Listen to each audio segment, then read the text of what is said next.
प्रश्न ये है कि क्या भक्ति भाग्य में होती है क्या? जैसे बहुत लोग बोलते हैं ना, मैं बोलता हूँ उनको, अरे आप जगन्नाथपुरी की यात्रा में आ जाओ, वृंदावन की यात्रा में आ जाओ भैया। नहीं वो जब ठाकुर जी बुलाएंगे तब आएंगे। ऐसे इंडिया में तो ऐसा रूटीन डायलॉग है। तो ठाकुर जी बुला रहे हैं ना, मैं आपको बोल रहा हूँ तो ठाकुर जी बुला रहे हैं आपको, और आप बोल रहे ठाकुर जी डायरेक्ट फोन करेंगे तब आएंगे आप। ये सब बकवास बातें हैं। ठाकुर जी को खुद को आने के बोलने की जरूरत है क्या? ठाकुर जी बता रहे हैं आपको, शास्त्र के माध्यम से बता रहे हैं, भक्तों के माध्यम से बता रहे हैं, आपको बोल रहे हैं आ जाओ, मतलब ठाकुर जी बोल रहे हैं वो। तो ये भाग्य की बात एक बहाना है ना करने के लिए। भाग्य हमको बनाना होता है। आज हम लोग जो जी रहे हैं ना, वो हमने बनाया हो, भाग्य का फल भोग रहे हैं। जो हमने पुरुषार्थ कहते हैं उसको, पुरुषार्थ जो किया है उसका परिणाम आज हम लोग भोग रहे हैं। कि भाई मलयालम परिवार में जन्म हुआ है, आईटी में काम कर रहे हैं, मध्यम वर्गीय फैमिली में है, बसे में रहते हैं, ये सब जो सेट है ना पूरा पैकेज, ये हमारे पुरुषार्थ का परिणाम है। तो पुराने पुरुषार्थ का परिणाम, आज जो पुरुषार्थ कर रहे हैं उससे आपका भविष्य का भाग्य बनेगा। इसलिए आज आपको पुरुषार्थ करना ही है, बहाने नहीं बनाना है कि ये नहीं हो सकता, वो नहीं हो सकता, भगवान बुलाएंगे तब आऊँगा, जब बुलावा आएगा तब। देवी के लोग बहुत ज़्यादा बोलते हैं, देवी का बुलावा आएगा तो जाएंगे वैष्णो देवी। सब बकवास है, एकदम हार्श बोल रहे हैं। हम लोगों को हमारे धर्म का कर्तव्य पालन करना ही है, छुटकारा नहीं है। You have no excuse. आप लोगों को आपका धर्म का पालन करना ही है, और उसके बाद में आपका भाग्य बनेगा, जो आप ही बनाएंगे अपने कर्म से। और कोई प्रश्न है? बस आप बोल रहे थे जैसे उत्सव में आपने नाग पंचमी बताया। हाँ, नाग पंचमी। लेकिन हमें बहुत सारे लोगों को तो सांपों से डर लगता है। नाग पंचमी ये उत्सव हमको बताता है कि जो आपको काटता है और आपको काटने से मृत्यु होती है, उसका भी पूजन करना चाहिए। यानी हमारा धर्म ये सिखाता है कि दुश्मन को भी मित्रता करो। दुश्मन भी घर पे आएगा, खड़ा होगा ना कुछ मांगने के लिए, तो दे दो उसको। हमारा धर्म इतना ऊंचा विचार धारणा रखता है कि शत्रु भी सामने आएगा तो भी प्रभु रामचंद्र ने स्वागत किया उसका। अगर वो मित्र बन के आया है तो हाथ मिलाना है, यानी ऑफकोर्स मूर्ख नहीं बनना है। लेकिन प्रभु क्या बता रहे हैं कि रावण भी आएगा मेरे सामने तो मैं रावण को भी माफ कर दूंगा।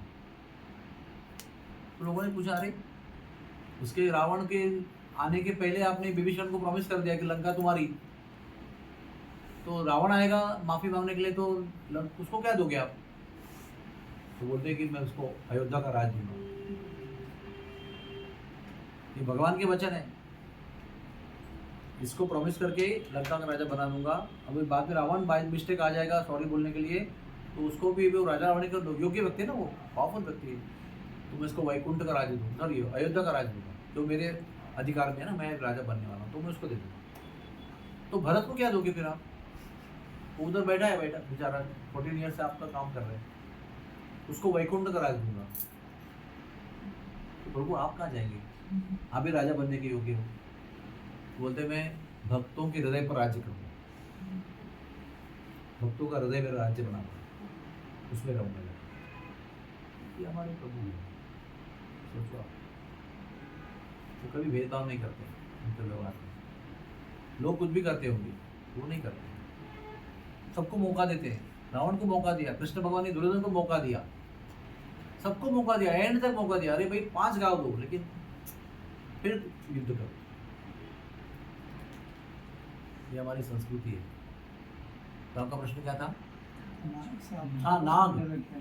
तो नाग पंचमी के कई अर्थ हैं। एक तो शत्रु से भी, नाग से भी आपको ऐसा हेट्रेड नहीं पैदा करना।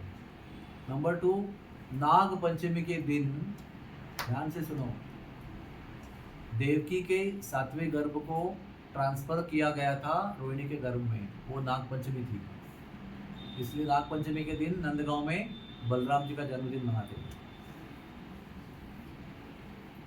दैट इज द डे, तिथि।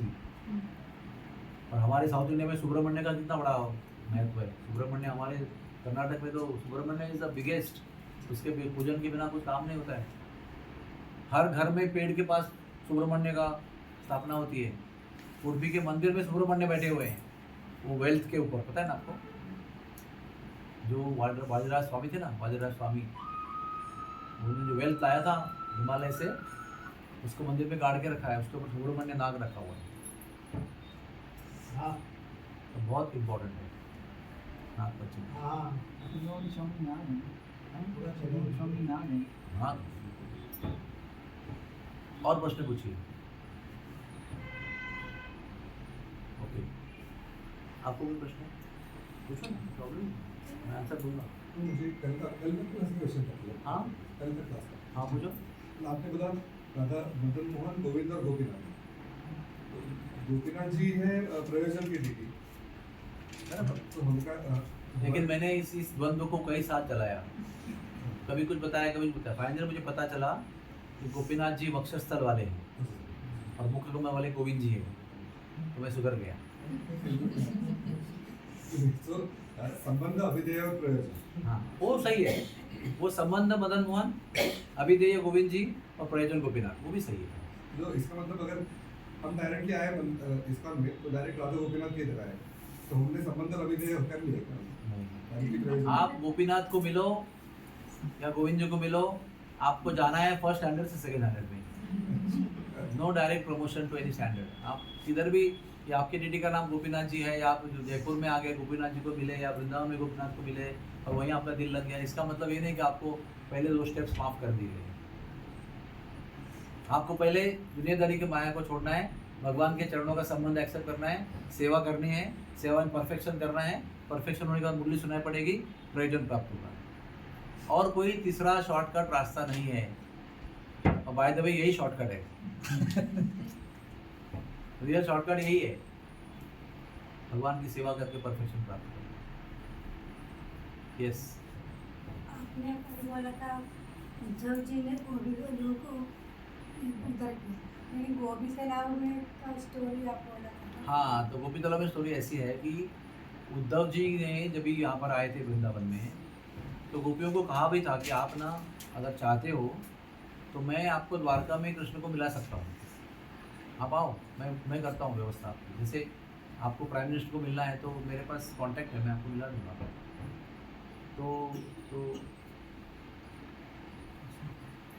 तो उद्धव जी ने राधा रानी और गोपियों को लेकर वो गए थे द्वारका में, और भगवान को मिलाया उन्होंने द्वारका में, वो भी दिलाती है।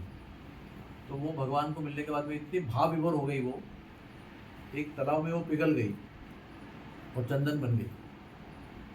वो तालाब है गोपी तालाब, जो हम लोग लगाते हैं, ये उसकी लीला है।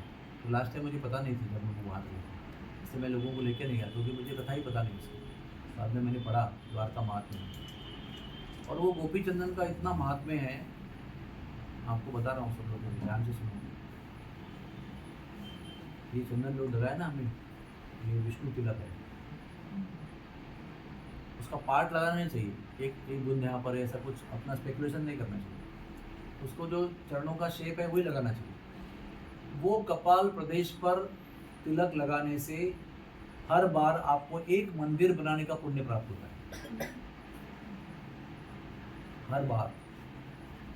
तो भगवान का नाम लेंगे ना, ओम केशवाय नमः, तो ये लगाएंगे, और 12 लगाएंगे तो हर बार आपको 12 मंदिर बनाने का पुण्य मिलेगा।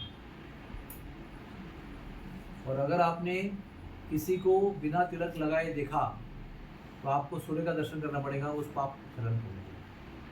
If you see somebody without tilak, without forehead having tilak, तो you have to have दर्शन ऑफ सन। और भी बहुत सारे महात्म्य हैं उसके। और कोई प्रश्न है?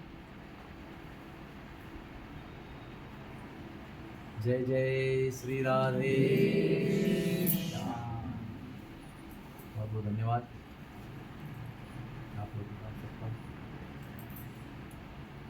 ये ध्रुव जो भी पूछ रहा है, जो भी सुन रहा है, ये इसका प्रमाण है कि नारा और जयेश मिलकर उनको संस्कार दे रहे हैं। अपने आप नहीं होता है कभी।